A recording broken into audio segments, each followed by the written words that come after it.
Welcome to another edition of Australian Presbyterians Profiles in Christian Living. My name is Mark Powell and I have with me my guest today, Dr. Patricia Weerakoon, who would be well known to the majority of people, not just within the Presbyterian Church, but throughout the churches of Australia. Welcome. It's great to have you with us. Oh, it's just great to be here with you. Thank you so much.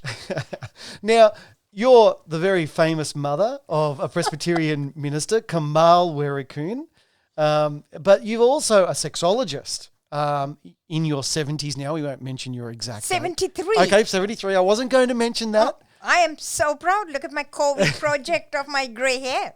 I'm just disappointed to say that you didn't wear your sari today. You were in a leather jacket today. It's all Kamal's fault. Okay. He said for Presbyterians, smart casual is the way to go. Okay. All So right. I follow my son and my husband. So Okay.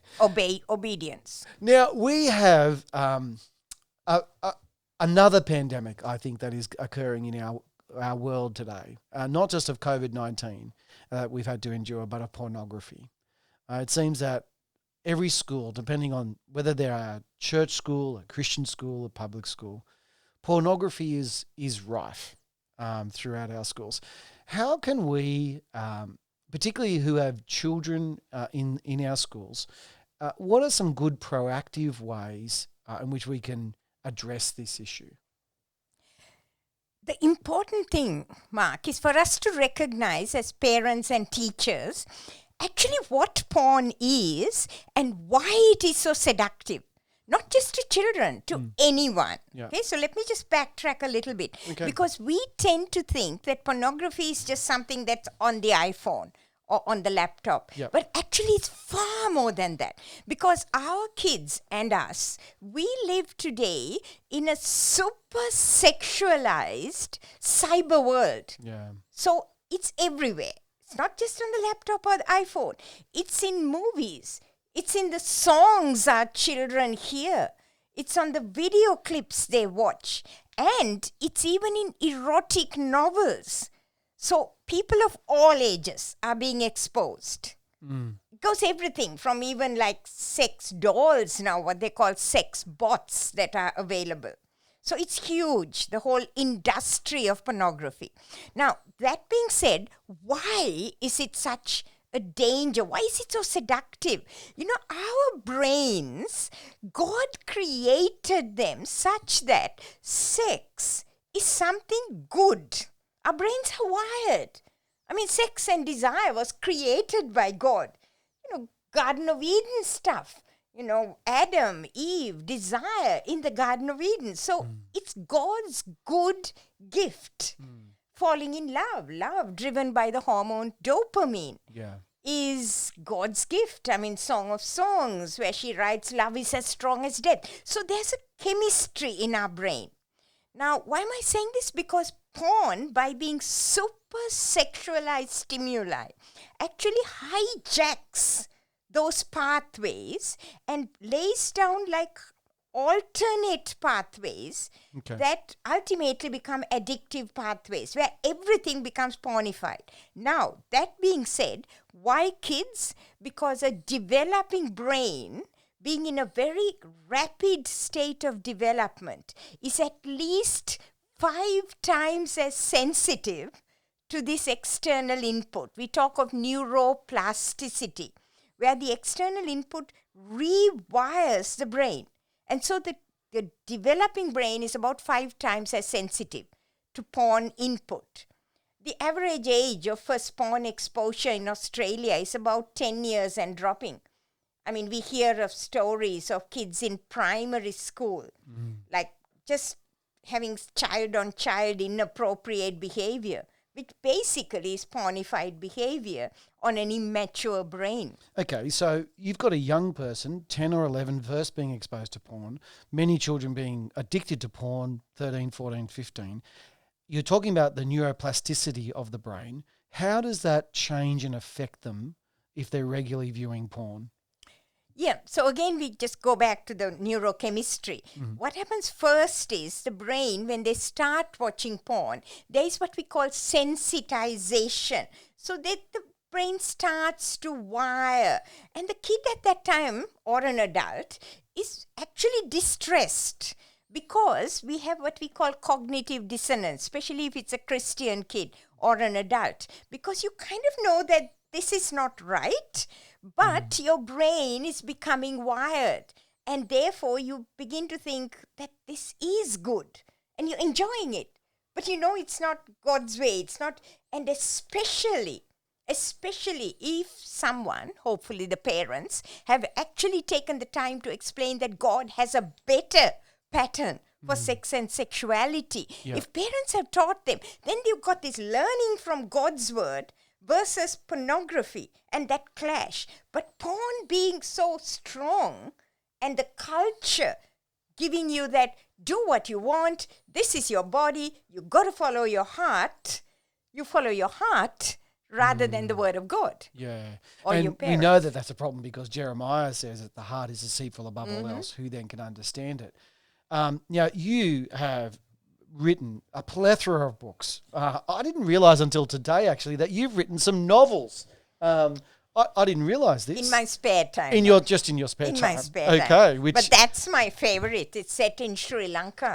Okay. Autobiographical? Well, hopefully not, but it's sort of around where I grew up. It's set in the tea plantations. But not necessarily a Christian book. It's what we call faith-inspired fiction. Okay. It won the award for what we call Omega Writers, which is Australasian Christian writers. Fantastic. Yeah. Oh, excellent. So a good couple of novels there.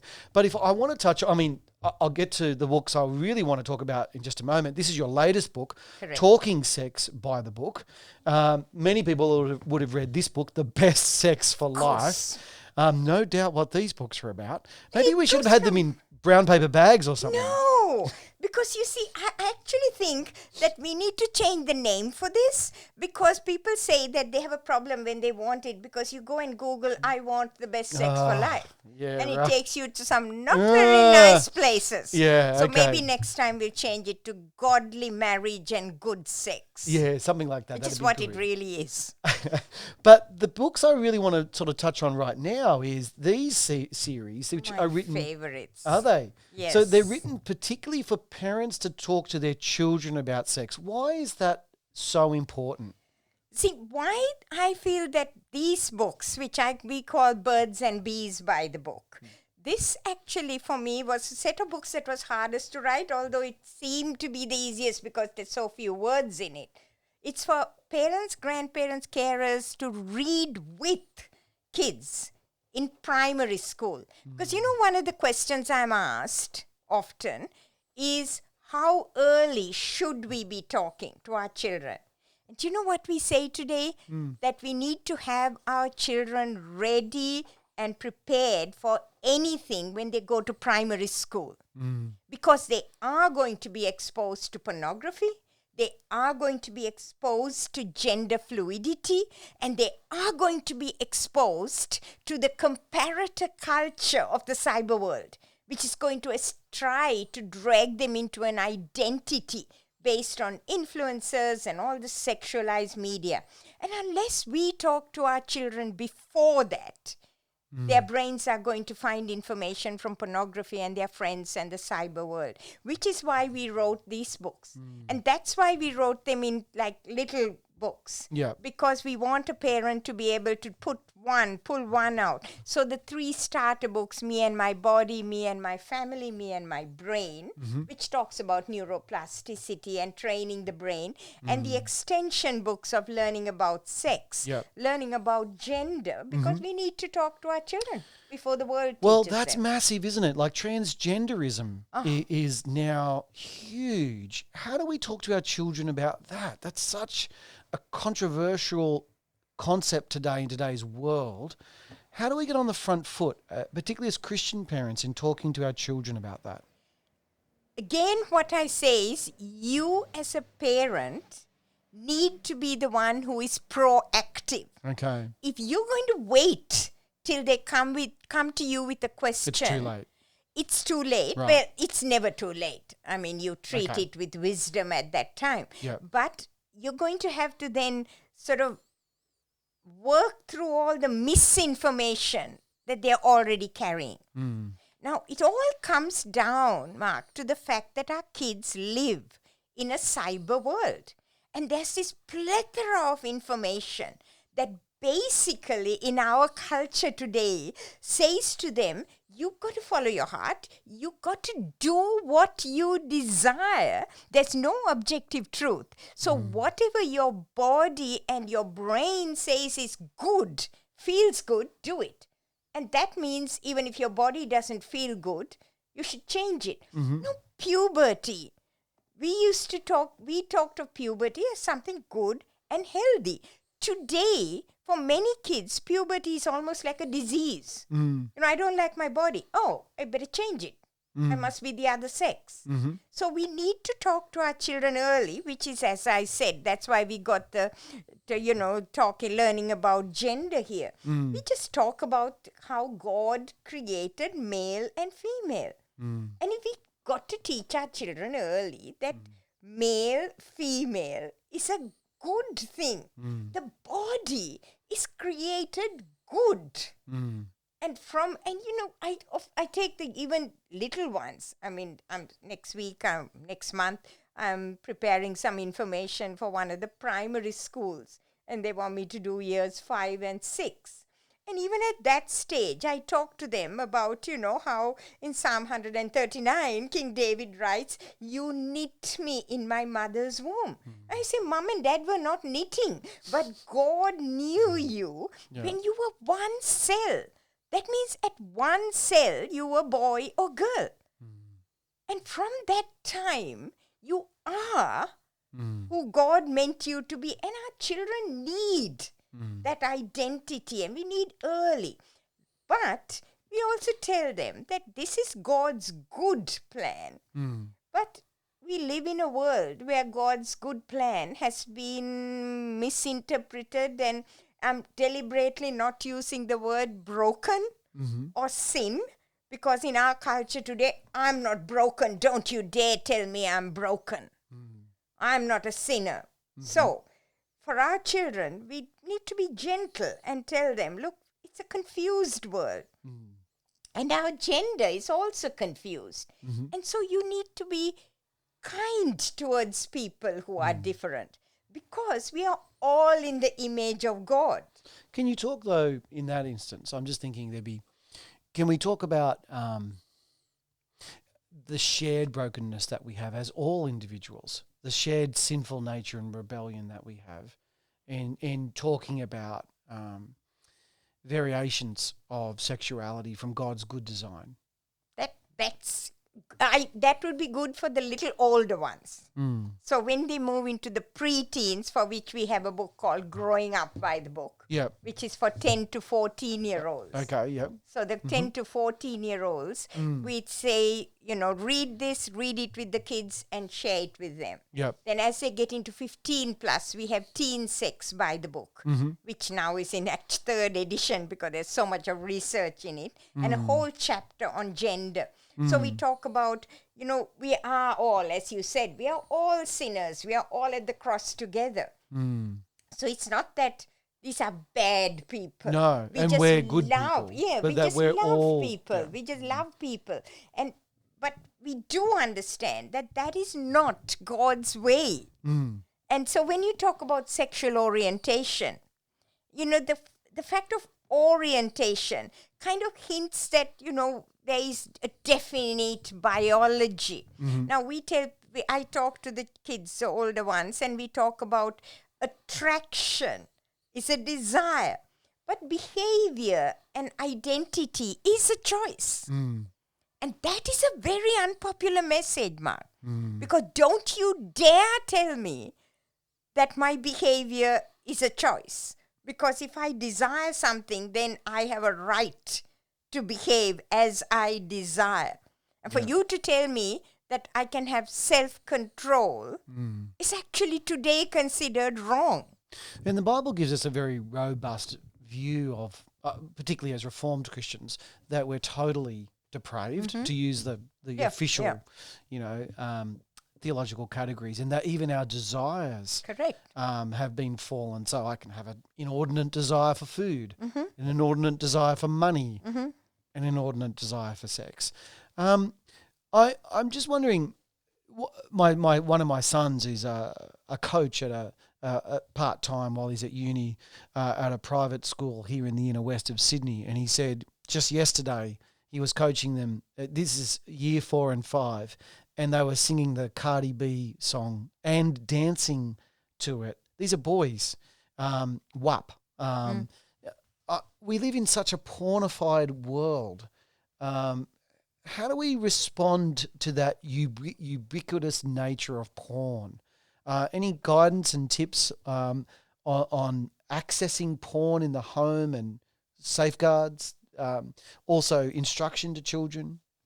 Well, a couple of things here. The first thing, as I said before, is that parents, grandparents, carers, teachers, especially parents, you have to be proactive. Yeah. So start the conversation early. So you can set all the external filters. You can set the filters, you can put the accountability software. There's some really good filters. Bark is one of them, BARK. Covenant Eyes has some. Protect Young Eyes. There's some, the esafety.gov, which is our Australian site. All of them have great external blocks, filters, accountability software. But let's face it, I mean, you just mentioned total depravity. Finally, it's the heart. It's that internal filter that matters. Yeah. And so in our books, now in learning about pornography in our book for the little ones, what we say is clearly, you got to teach your children early. You don't have to go into the details for the little ones. We're talking primary school. All we've got to say is, look, if somebody shows you a picture or a video of someone doing something, either with little clothes or, no clothes, and it makes you feel kind of, in the book we call it wriggly and wiggly. Because let's be very certain about this. Young brains can recognize sexualized imagery. We can. It just is the way we are made. So if you feel wriggly and wiggly, that means you should say, I don't like this. So teach your children. If there's something, say, I don't like this, point 1. Point 2, go away. Because kids are naturally curious. And if you stay and watch neuroplasticity, it gets into your brain. So say no, I don't like this, this is not good, give them a word for it, run away, go away, and most important, talk to someone. Because that debriefing of that imagery going in is very important. So kids need to be able to talk about it, go and do something else, replace it with something healthy. Now that same thing can be translated to older kids. So with older kids, the say no, or recognize it and say no, is underpinned by the research. So for preteens and teens, I explain, your brains are neuroplastic. They can be wired. What are you feeding your brain? Are you feeding these kids you said your son talked about, they've been feeding their brain. That's porn. That song and the video that goes with it, that's pornography. But it's publicized, and when kids feed their brain, unknowingly, they are already sensitized, and not just sensitized, they're actually getting desensitized. So I remember years ago, it was about 8 years ago, you came to Strathfield Girls where I was a long time teaching ago. scripture, and I remember you dropped a bit of a bombshell because you said to all the girls, if you're watching Game of Thrones, you are watching porn. And you could have heard a pin drop. This is 8 years ago. And yet it seems to me, I look around now and I know many Christians view it with no problems, even some ministers, because they think it's a great story. What would be your response to that? Again, I mean, look, the whole story of Game of Thrones is a lovely story. And there's bits of it that are definitely pornography. So this is where wisdom and discernment.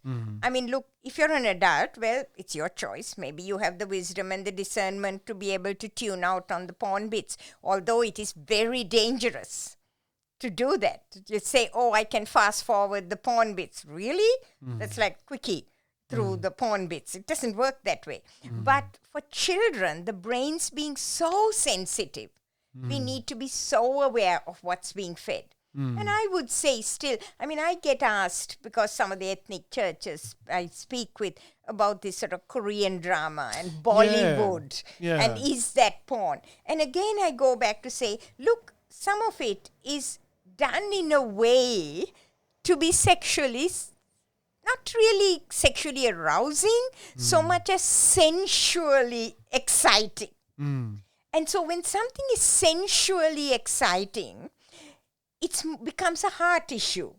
So for some people, you watch the Bollywood dance and you may go, oh, love those saris and love those moves.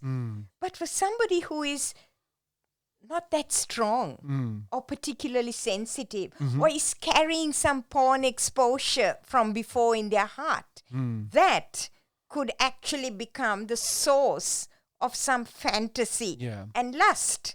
So you got to know yourself and guard your heart. It's about wisdom, self-control. I mean, guard your heart, you know, all the things that we read by Apostle Paul and everything, you know, just watch your heart. And even Jesus said, out of the heart come all these sexual immorality and stuff. It's often seen pornography as a man's problem. Is it? Not anymore, because we used to think it's a boy thing. Because let's face it, boys are more visual. The male mind is such that you're much more easily aroused than women. Women are a lot more contextual. And of course, we don't have time to go into that. But there is a difference in the male and female sexual response. But we are seeing, and the statistics are kind of vague here, but about half to 2/3 of women would say they regularly watch, occasionally watch, or are at least really tempted to watch porn. So up to half. Yeah. Or even maybe more, you know, because these are like questionnaires. What is it true that it wouldn't be true, would it, that it's always been the case? Has it been a growth in porn watching from women? My feeling in chatting with women is there's two things to this. One is that the pornography production is changing to suit and to suck in women. Okay? How so? Because what are they doing? Women are contextual. Right. You know, men will sit and watch female genitals and stuff and get excited. Women don't kind of get excited by just looking. But when it's contextualized in a story, why was that 50 Shades of Grey so popular? Because it was a so-called story. Terrible literary writing for a writer to read. But it was set in a story. So for women, that story, the context sucks you in, which means women are reading erotica which passes off as novels. But it's actually porn. I mean, I go to the library sometimes and I just pick books which, you know, have this heart, which means these are love stories. Like within a few, I won't even say chapters, I would say the pages. Yeah, I know. I was talking to a godly young woman once in her 20s, and she said she'd started reading the very popular novel and now miniseries Outlander, and she just had to stop. She said it was explicitly sexualized, and it's so unnecessary. I mean, you got to have, and most of those, as a sexologist and a biologist and a doctor, I'm going like, that is not what really happens. That is really over the top. That is like so unnecessary. So the reality is that women read that, and that then feeds into their brain. And they have all these expectations, and girls read that. And that's one. This other side of it is this female empowerment. The Me Too. Yeah. You know, the boys do it, I'll do it. Yeah, that seems to be They Cardi B's rationale for producing the song that she did, which is incredibly popular, like 56 million views in the space of a couple of weeks. It's empowerment. And so, you know, if the guys watch it, you know, I'll watch it. And so who are you to tell me not to do it? Yeah. It's my right. Yeah. And it's my body. So let's move towards married couples then. Now, this is a big issue for a lot of marriages, the discrepancy maybe in sexual desire between husband and wife. I know this is a massive topic, and without mentioning specific questions, what sort of advice do you give to Christian couples that are struggling in this area and maybe deeply embarrassed about it? And my first thing is you don't be embarrassed, because this is the commonest thing we see. And there's a whole range of issues, as you said. But what I say is a couple of simple pointers. Firstly, you are not alone. Okay. This is extremely common. It is really, really difficult, if not impossible, to find two people who get married who are absolutely the same in terms of libido and desire. Yeah. That is so rare. I don't think we'll actually ever see it. So recognize that you are two people. I mean, as Christians, we would say two fallen human beings with very different histories coming together. Yeah. So recognize that. Okay. So secondly, know that, guess what? You're man and woman, and that makes you different. And so understand that men are a little just quicker on everything. I like to say a bit like a microwave, one button heated up, ready to go. And women are a lot more like a crock pot or an oven that needs a bit of warming up before the cake goes in.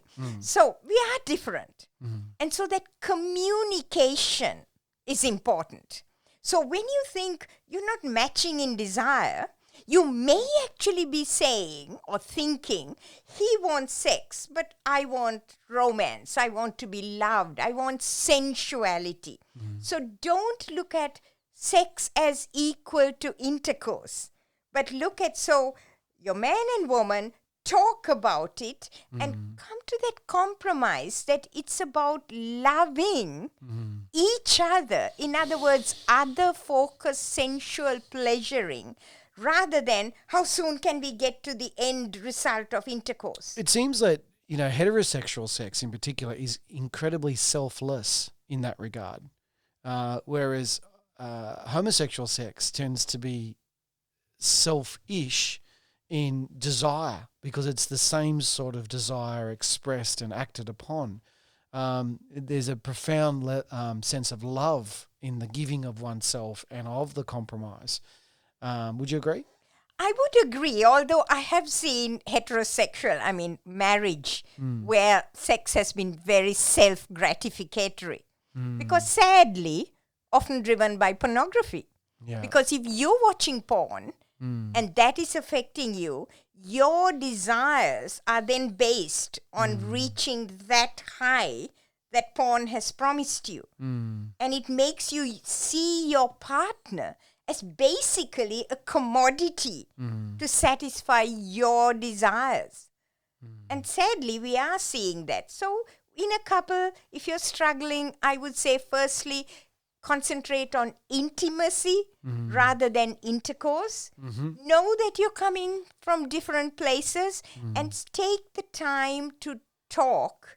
And always remember that sex and love, the best sex for life, is in the situation where you are looking at the other and looking at, how can I make this best for you and honor you and love you in this love making. And if two people are doing that, you are going to have the best sex. A very difficult question because it's so emotional. And not just emotional, but you'll see what I mean in just a moment.